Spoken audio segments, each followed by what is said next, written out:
I got so much motherfucking design on right now. Break it down, bring it back, make it clap. I got 3 old thoughts, new block, where that thing. Bitches on my line, and you know.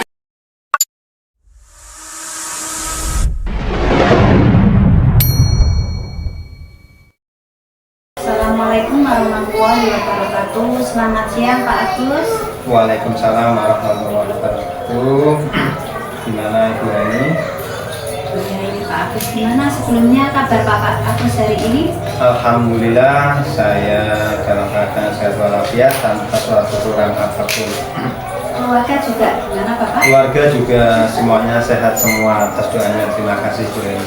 Alhamdulillah ya Pak Agus, saya minta waktunya untuk hari ini. Apakah Bapak punya waktu?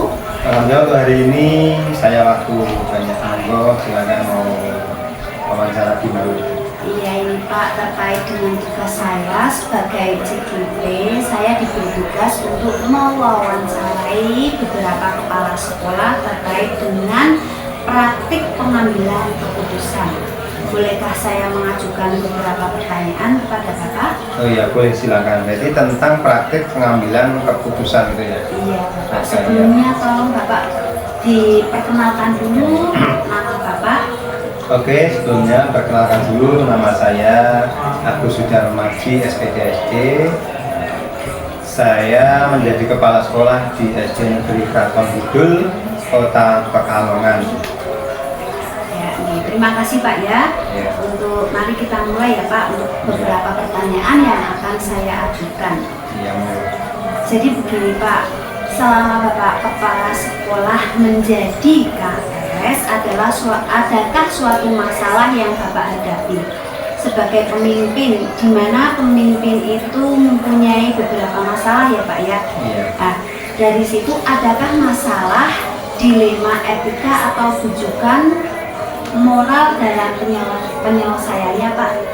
Oke, untuk setiap sekolahan ya, saya anggap untuk semua sekolahan kasus atau masalah yang dihadapi itu pasti selalu ada, itu tergantung dengan situasi dan kondisi sekolah masing-masing.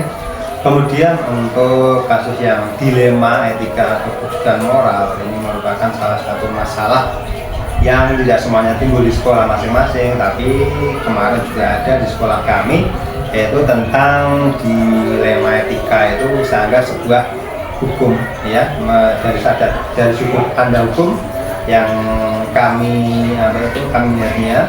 Kemudian dari itu selain hukum juga dari segi moral ya, apabila kasus tersebut melanggar hukum maka itu merupakan suatu permasalahan yang sudah benar tetapi bisa dikatakan salah. Kemudian jika masih bisa dikatakan benar, berarti permasalahan bisa dikatakan benar lawan benar. Itu adalah anggapan ketika saya menghadapi suatu masalah tentang dilema etika ataupun bujukan moral. Untuk pertanyaan berikutnya ya Pak ya, Iya. pertanyaan yang kedua. Selama ini bagaimana Bapak menjalankan pengambilan keputusan di sekolah Bapak, terutama dalam hal kasus-kasus di mana ada dua kepentingan yang sama-sama benar atau sama-sama mengandung nilai kebajikannya Bapak? Ya, selama ini ketika saya sebagai kepala sekolah ya mengambil suatu keputusan, kami tidak serta-merta mengambil keputusan langsung, tapi kami ambil dari berbagai sudut pandang yang berbeda. Mungkin dari kita harus menimbang dulu permasalahan mana yang benar dan keputusan tersebut, dengan harapan nantinya ketika suatu masalah ini sudah diambilkan atau sudah menjadi keputusan bersama, tidak ada salah satu pihak yang merasa dirugikan ataupun merasa mereka tersakiti dengan adanya keputusan ini. Karena tujuannya keputusan ini untuk memberi keuntungan bersama dan menyelesaikan masalah bersama dengan harapan nantinya menjadi suatu tujuan bersama yang lebih baik. Berarti dalam pertanyaan yang kedua itu keputusan diambil secara bersama-sama ya Pak Iya, ya? intinya seperti itu. Kemudian untuk pertanyaan berikutnya Pak, langkah-langkah dari prosedur seperti apa yang biasa Bapak lakukan selama ini? Iya, untuk mengambil prosedur apa yang biasa dilakukan, tentunya ini ada beberapa langkah ya. Dan ini biasanya langkah ini tidak serta-merta kami lakukan ya. maka langkah yang pertama yang biasa kita lakukan yaitu kita harus menentukan penyebab dulu permasalahannya atau mengidentifikasi permasalahan yang timbul, ya. Itu yang pertama. Kemudian yang kedua, menentukan siapa yang terlibat dalam masalah tersebut, ya. Identifikasi ada siapa saja di situ yang terlibat dalam kasus ini. Setelah itu, maka kita harus menanyakan kepada orang yang terdekat, ya, teknis alurnya atau siklus kejadiannya. Nanti biar supaya menjadi lebih terang. Kemudian kita harus berdiskusi. Langkah berikutnya yaitu diskusi dengan warga sekolah. Warga sekolah ini menjadi salah satu menentukan atau tolak ukur untuk menjadi pertimbangan saya ketika mengambil keputusan. Kemudian setelah itu membuat beberapa solusi, ya, yang nantinya akan menjadi sebuah keputusan bersama, ataupun kita mempertimbangkan dari tadi warga sekolah tadi yang kita yang membuat beberapa solusi tadi. Kemudian langkah yang terakhir yaitu menimbang lagi dari berbagai sudut pandang sebelum atau memutuskan atau mengambil solusi, ya. Maka yang terakhir itu, ya, menimbang lagi dari berbagai sudut pandang sebelum memutuskan atau mengambil sebuah keputusan. Itulah langkah-langkah yang saya tempuh biasanya. Sudah sesuai sekali ya Pak, dari langkah-langkah itu prosedurnya awalnya dicari dulu penyebabnya, kemudian siapa yang terlibat dan menanyakan kembali kepada warga terdekat. Ada juga sesi mediasi tadi yang sudah Bapak sebutkan, diskusi bersama, ya. Untuk pertanyaan selanjutnya Bapak, hal-hal apa saja yang selama ini Anda anggap efektif dalam pengambilan keputusan pada kasus-kasus dilema etika? Untuk pengambilan keputusan pada kasus dilema etika, saya melakukan analisis. Ini yang paling penting, ya, menganalisis dulu masalah yang timbul, ya. Setelah diidentifikasi atau dianalisis, maka kami bisa menentukan solusinya bagaimana, ya, dengan menyesuaikan permasalahan yang ada dan norma yang berlaku, dan akhirnya nantinya tujuannya itu mengedepankan kepentingan bersama, tidak hanya mengedepankan kepentingan individu ataupun orang lain ataupun kelompok, ya, yang intinya bahwa itu yang menjadi penyebab permasalahan itu akan terselesaikan dan menjadi sebuah keputusan bersama yang akhirnya tidak ada perselisihan ataupun secara jangka panjang masalah ini dapat selesai dan memberi dampak yang positif bagi peserta didik. Untuk pertanyaan berikutnya Pak, hal-hal apa saja yang selama ini merupakan tantangan dalam pengambilan keputusan pada kasus-kasus dilema etika Pak? Tantangan dalam mengambil keputusan adalah mencari keputusan yang terbaik dari yang ada. Sebenarnya merupakan masalah sama-sama benar, itu menjadi masalah yang benar, sama-sama benar dalam mengambil keputusan harus menguntungkan kedua belah pihak, ya. Intinya tidak ada yang dirugikan, ya. Tidak ada salah satu yang merasa dirugikan dengan keputusan ini, ya. Yang penting kedua belah pihak saling menguntungkan dan tidak merugikan salah satu dari peserta. Oke, pertanyaan berikutnya ya Pak, ya. Apakah Anda memiliki sebuah tata cara atau jadwal tertentu dalam sebuah penyelesaian kasus dilema etika? Apakah Anda langsung menyelesaikan di tempat itu atau memiliki sebuah jadwal untuk menyelesaikannya di lain waktu? Kemudian bentuk atau prosedurnya sendiri seperti apa yang Bapak lakukan? Untuk memutuskan masalah, ya, kita lihat dulu tingkat permasalahannya, ya, tidak serta-merta langsung diputuskan. Apabila soal permasalahan itu diputuskan, itu biasanya masalah-masalah yang tidak terlalu besar, ya, masalah-masalah yang kecil atau tidak rumit. Tapi apabila kita menghadapi masalah yang rumit, maka tadi sudah di awal sudah saya jelaskan langkah-langkah dan teknisnya bagaimana, itu yang akan saya ambil. Untuk masalah yang ringan biasanya saya beri langsung keputusan di tempat itu, ya. Tapi jika masalah itu terlalu berat atau besar, maka langkah-langkah yang tadi sudah saya jelaskan di awal, maka itu yang harus kita lakukan dulu, seperti itu. Kemudian untuk pertanyaan yang kedua Pak, adakah seseorang atau faktor-faktor apa yang selama ini mempermudah atau membantu Bapak dalam pengambilan keputusan dalam hal kasus dilema etika? Untuk pengambilan keputusan, saya tidak serta-merta mengambil keputusan sendiri, tapi ada stakeholder yang membantu saya, ada warga masyarakat, ada rekan sejawat, ada teman-teman yang bisa memberikan masukan kepada saya, yang bisa saya gambarkan atau bisa saya gunakan untuk memberi gambaran bagaimana saya akan menyelesaikan sebuah permasalahan. Kali inilah yang menjadi alternatif solusi saya ketika saya kesulitan untuk menyelesaikan suatu permasalahan yang timbul. Berarti faktor-faktornya juga sudah sangat jelas ya Pak ya. Ya. Kemudian untuk pertanyaan masih ada satu lagi ya Pak, pertanyaan yang terakhir. Dari semua hal yang sudah disampaikan tadi, pembelajaran apa yang dapat Bapak petik dari pengalaman Bapak mengambil keputusan dilema etika? Iya, ini yang terpenting adalah menganalisis sebuah permasalahan dulu yang timbul ya. Ini adalah inti dari perbincangan kita kali ini, yaitu analisis dulu permasalahan yang timbul. Nantinya kita akan menentukan langkah atau teknis kelanjutannya, maka kita harus identifikasi dulu, itu yang terpenting.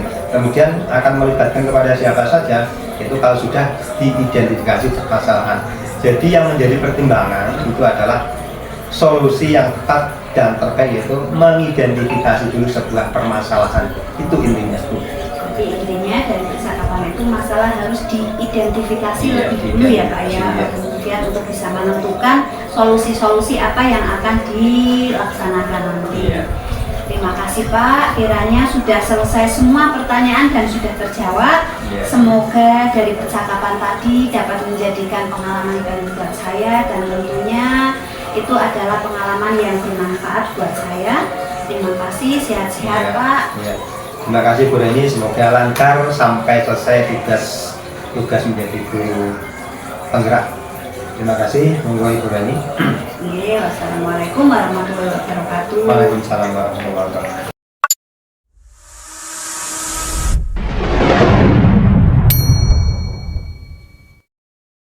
Assalamualaikum warahmatullahi wabarakatuh. Waalaikumsalam warahmatullahi wabarakatuh. Selamat pagi Bu Nur. Selamat pagi Bu Reni. Bagaimana kabar hari ini Bu? Alhamdulillah baik, sehat. Alhamdulillah. Untuk keluarga semua sehat ya Bu ya? Iya, alhamdulillah hari ini semua sehat Bu. Apakah Ibu hari ini punya waktu Bu?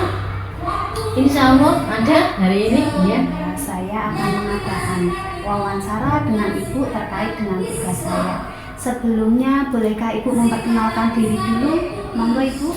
Iya, terima kasih Bu Reni. Pada kesempatan ini saya akan memperkenalkan diri saya. Nama saya Nur Khawatun Alifah. Kemudian alamat saya RT 5 RW 2 Desa Gladu, Kecamatan Gladu, Kabupaten Batang. Pada kesempatan ini saya diberi mandat oleh pemerintah untuk menjadi orang yang dituakan di SD Bationdo 1 ini. Saya sebagai kepala sekolah di sini. Itu perkenalan saya. Terima kasih Bu. Sama-sama. Selama ini Ibu menjadi kepala sekolah pasti ada masalah-masalah ya Bu ya? Iya. Berapa atau mungkin? Nah itu bagaimana cara Ibu sebagai kepala sekolah dalam menghadapi masalah yang menimbulkan dilema etika atau rujukan moral dalam penyelesaiannya Bu? Yang pertama itu ya masalah dilema etika atau rujukan moral. Rujukan moral sendiri itu maksudnya suatu problem yang kita nyamakan benar atau salah, gitu kan? Dalam mengambil keputusan, kalau kita menentukan apakah ini problem ini ada indikasi benar atau salah, itu kita harus meninjau dari beberapa segi, ya kan? Yang pertama adalah dari segi hukum. Misalnya suatu perbuatan itu kalau kita lihat dari yang pertama, yang paling dekat dengan kita adalah hukum di masyarakat atau norma di masyarakat. Apakah problem ini dalam hukum di masyarakat itu menunjukkan sesuatu yang benar ataukah salah? Kan itu yang paling dekat dengan kita. Selanjutnya kita akan mengkaitkan juga dengan hukum di negara kita. Itu lebih jauh lagi. Seandainya di sisi yang paling dekat kita sudah dapat menentukan sebuah keputusan, maka kita tidak akan mengambil yang jauh. Kita cukup mengambil yang dekat saja kan. Selama pengambilan keputusan di norma masyarakat yang dekat itu sesuai dengan norma-norma yang lain, sesuai dengan hukum yang berlaku, dan dapat menentukan benar atau salahnya itu dengan proporsi yang tepat itu. Pertanyaan kedua nih, selama ini bagaimana Ibu menjalankan pengambilan keputusan di sekolah Ibu, terutama untuk kasus-kasus di mana ada dua kepentingan yang sama-sama benar atau sama-sama mengandung nilai kebajikan Ibu? Untuk kasus yang sama-sama benar, sama-sama mengandung nilai kebajikan, nilai kebajikan itu kita ukur dengan dimensi apa? Dimensi yang paling urgent dalam keputusan itu bagi saya adalah dimensi agama. Nilai kebajikan itu dalam dimensi agama itu lebih berat yang mana? Misalnya suatu ketika kita akan ada dua problem. Kita akan membantu anak yatim yang membutuhkan, ataukah kita akan membantu pembangunan masjid misalnya. Ini kan sama-sama baik ya. Maka siapa yang harus kita dahulukan dulu? Maka yang kita harus dahulukan dulu adalah membantu anak yatim yang membutuhkan dibandingkan membantu kegiatan masjid. Bukan berarti yang di kegiatan masjid itu bukan kebajikan, itu sama-sama, tapi kita harus bisa memprioritaskan dalam pengambil keputusan. Kita memprioritaskan kebajikan itu kita ukur dengan nilai agama yang kita yakini selama ini. Tapi di sini Ibu tadi ada nilai yang harus diprioritaskan dulu ya. Iya. Untuk pertanyaan yang ketiga itu, kemudian langkah-langkah atau prosedur seperti apa yang biasa Ibu lakukan selama ini? Kalau dulu waktu saya sekolah, itu kalau kita menentukan sebuah problem, sebuah masalah, itu guru bimbingan konseling saya mengatakan Lisa diproteksi ya. Lisa, yang pertama menganalisa sebuah permasalahan itu kita analisa apa sebabnya, mengapa ini ada, itu kita analisa. Kemudian kita menentukan akar masalahnya, didiagnosa. Pro, kita menentukan tindak, kita menentukan merencanakan apa yang harus kita lakukan, kita programkan untuk menyelesaikan masalah. Jadi analisis itu analisa, didiagnosa, prognosa, kita menentukan perencanaan. Terus tesis, kemudian kita melaksanakan, dan yang terakhir melaksanakan rencana yang kita buat itu, yang prognosa itu, kemudian kita akan menentukan tindak lanjut. Kalau di sini kita bukan penyebab kan, analisis kan, sama penyebab, kemudian menentukan siapa yang terlibat, itu termasuk menanyakan kepada orang-orang dekatnya mengapa ini terjadi. Nah, itu termasuk, itu sudah termasuk kita menganalisa. Kemudian berdiskusi dengan warga sekolah, kita diskusikan dengan teman-teman. Ini kita sudah masuk ke dalam ranah prognosa, kita menentukan perencanaan, kita diskusikan. Kemudian yang berikutnya, yang kelima adalah membuat beberapa solusi keputusannya.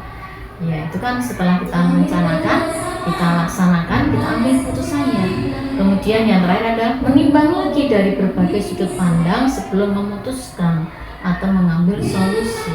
Itu artinya itu tadi kita menentukan tindak lanjut apa. Jadi dari beberapa ahli itu yang paling urgent dari sebuah permasalahan yang pertama adalah kita menentukan masalah atau analisis, kemudian diagnosis, kemudian merencanakan dan melaksanakan, kemudian yang terakhir adalah tindak lanjut. Yang Ibu berarti langkah-langkah yang sudah dilakukan seperti menentukan penyebab permasalahan, Iya, siapa yang terlibat, kemudian menanyakan kepada mengapa, dan mengadakan diskusi juga. Untuk pertanyaan berikutnya, Bu, hal-hal apa saja yang selama ini Ibu anggap efektif dalam pengambilan keputusan pada kasus-kasus dilema etika? Yang paling efektif sebenarnya dalam mengambil keputusan itu kita karena melibatkan banyak pihak, kita itu tidak bisa menentukan keputusan itu secara instan. Yang paling cepat adalah ini, walaupun kita harus segera bertindak, akan tetapi kita juga harus berhati-hati. Ya, memang yang lebih efektif adalah segera kita laksanakan, yaitu yang mulai dengan analisis, segera analisis, ya toh? Kemudian kita tentukan penyebabnya, kita pelajari, kita diskusikan bersama mengapa terjadi, dan kita menentukan langkah penyelesaiannya. Itu yang paling efektif. Dan untuk pertanyaan berikutnya nih, Bu, hal-hal apa saja yang selama ini merupakan tantangan dalam pengambilan keputusan kepada kasus-kasus dilema etika itu? Tantangannya adalah kadang-kadang kita itu kita setiap manusia pasti mempunyai ambisi pribadi, punya kepentingan pribadi. Kemudian sebagai warga masyarakat, sebagai makhluk sosial, kita juga punya kepentingan sosial. Banyak dalam kehidupan sehari-hari kita juga harus memperhatikan apakah kepentingan sosial yang berkaitan dengan diri kita. Jadi tantangannya ketika kepentingan sosial itu bergesekan dengan kepentingan pribadi. Jadi ada toh kepentingan sosial saya itu harus seperti ini, tapi di sisi lain kepentingan pribadi saya belum mampu untuk melaksanakannya. Ya, itu menjadi tantangan bagi saya. Bagaimana saya harus bisa menekan, harus bisa merelakan kepentingan pribadi itu demi kepentingan sosial. Kemudian dilanjutkan dengan pertanyaan berikutnya, Ibu. Apakah Ibu memiliki sebuah tata cara atau jadwal tertentu dalam sebuah penyelesaian kasus dilema etika? Apakah Ibu juga langsung menyelesaikan di tempat atau memiliki sebuah jadwal untuk menyelesaikannya? Bentuk atau prosedur seperti apa yang Ibu jalankan? Kalau problem itu kita harus bisa menentukan problem itu harus segera diselesaikan ataukah membutuhkan waktu yang lama untuk diselesaikan. Kalau problem itu mendadak dan segera harus diselesaikan, maka saya berusaha untuk segera menyelesaikan. Akan tetapi kalau problem itu membutuhkan waktu karena berkaitan dengan beberapa hal yang ada dalam problem tersebut, maka saya akan membuat paling tidak skema atau struktur penjadwalan. Misalnya pada kesempatan ini saya akan menganalisis dulu, kesempatan yang lain saya harus menentukan diagnosa dan seterusnya. Jadi problem itu membutuhkan penyelesaian segera atau tidak segera. Kalau segera, maka saya tidak jadwalkan, langsung kita selesaikan. Misalnya ada anak sakit misalnya, ya kan? Ada anak jatuh misalnya. Nah, kita harus selesaikan, segera kita selesaikan. Ya, yang penting kan kita harus menyelamatkan. Tapi kalau problem itu membutuhkan waktu penyelesaian karena berkaitan dengan hal-hal lain yang mengikuti dari problem itu, maka kita akan jadwalkan. Paling tidak kita membuat perencanaan. Berarti dalam prosedurnya dilihat dulu kan? Iya, kasusnya. Iya. Saat itu ya berarti harus segera. Kalau memang butuh waktu untuk ditindaklanjuti berikutnya seperti langkah-langkah Yang penting melihat permasalahan Permasalahan dulu. dulu, iya. Untuk pertanyaan berikutnya Bu, adakah seseorang atau faktor-faktor apa selama ini yang mempermudah atau membantu Ibu dalam pengambilan keputusan dalam kasus-kasus dilema etika? Ada. Saya tidak sendiri. Di sekolah ini saya banyak saudara, banyak teman. Jadi ketika ada problem, maka saya akan melibatkan yang pertama adalah teman-teman satu sekolah saya, Bapak dan Ibu guru. Yang kedua adalah masyarakat. Apabila problem itu melebar sampai ke masyarakat, terutama tokoh masyarakat. Yang kedua adalah wali siswa yang berkaitan dengan anak-anak. Berarti di situ Ibu mendiskusikan dengan rekan-rekan dulu. Iya, pertama yang paling dekat dengan saya kan saudara-saudara saya di sekolah, Bapak dan Ibu. Jadi kalau dibutuhkan nanti ada wali murid juga nih Bu. Iya, maka melebar kan, kita ada ya ada komite, ada wali murid, maka melebar ke masyarakat. Untuk pertanyaan yang terakhir nih Bu, dari semua hal yang telah Ibu sampaikan, pembelajaran apa yang dapat Ibu petik dari pengalaman Ibu mengambil keputusan dilema etika? Pelajaran yang saya ambil ketika saya bisa menyelesaikan sebuah dilema, menyelesaikan sebuah problem, saya merasa bahwa keputusan itu tidak mutlak dari saya. Keputusan itu bisa kita selesaikan, sebuah problem bisa kita selesaikan itu berkat dari kerjasama kita bersama di sekolah. Dan yang kedua, ketika saya bisa menyelesaikan sebuah permasalahan, saya merasa bersyukur bahwa saya masih diberi kesempatan oleh Allah untuk mengambil peran dalam kehidupan itu bersama dengan teman-teman. Jadi saya ketika problem selesai, saya bersyukur, ya Allah terima kasih, saya masih diberi kesempatan mengambil peran dalam kehidupan bersama. Bagus sekali ya Bu, ini pembelajaran buat saya pribadi dan kedepannya dalam penyelesaian sebuah masalah yang nanti pastinya saya juga mengalami. Setelah saya mengadakan wawancara dengan Ibu, setidaknya saya dapat masukan dan dapat belajar dari Ibu.